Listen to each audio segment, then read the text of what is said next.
Johnny Hallyday, qui a disparu il y a exactement 6 ans, a partagé la vie de Nathalie Baye. Ensemble, ils ont vécu et passé de bons moments dans la Creuse, où la comédienne possédait une maison à l'époque. Un petit coin de paradis qui, laissé à l'abandon depuis la vente, ressemble de plus à un enfer désormais.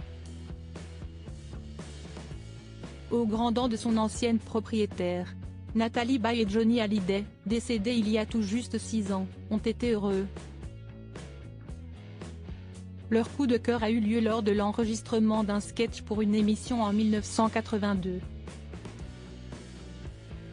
Leur idylle surprend à l'époque, les tourtereaux ne venant pas du même milieu. Mais les amoureux font fi des avis des uns et des autres. Ils partagent 4 ans de leur vie ainsi qu'une fille, Laura Smet, née le 15 novembre 1983. Avant de se séparer l'année suivante, Johnny Hallyday et Nathalie Baye ont côtoyé le bonheur et ont cumulé les souvenirs, notamment dans la maison familiale de la Creuse ayant appartenu à la comédienne.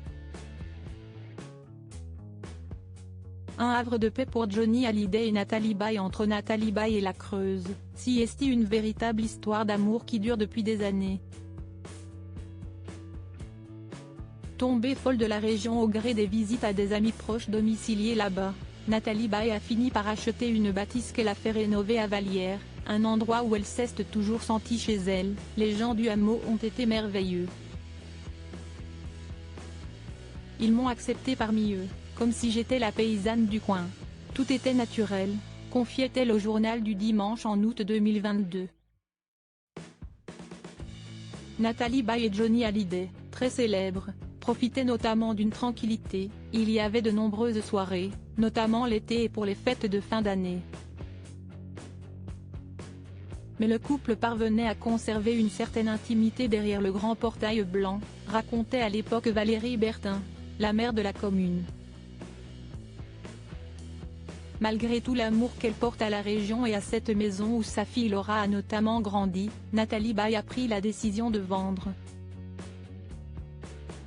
Un choix qu'elle ne s'explique toujours pas. Je ne comprends pas pourquoi je l'ai vendu.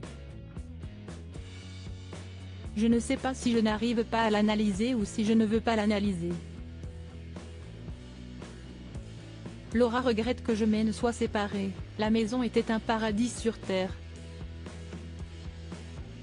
Le poids des souvenirs était peut-être trop lourd à porter pour moi. Une maison vendue et laissée à l'abandon. Nathalie Baye a vendu ce petit bijou à une femme d'Afrique du Sud pour qui le coup de cœur a été immédiat.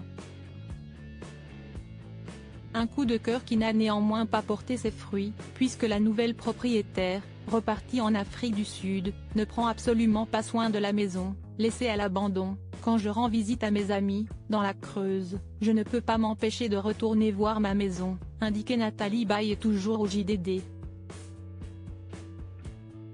Mais voir ce que cette maison est devenue lui fait plus de mal qu'autre chose. L'extraordinaire châtaignier est éventré, la piscine est devenue une mare aux canards, le jardin ressemble à une jungle. Tout est sens dessus dessous. Comme si la demeure ne devait pas lui survivre. Le destin fait souvent bien les choses, peut-être fera-t-il en sorte que la maison lui revienne.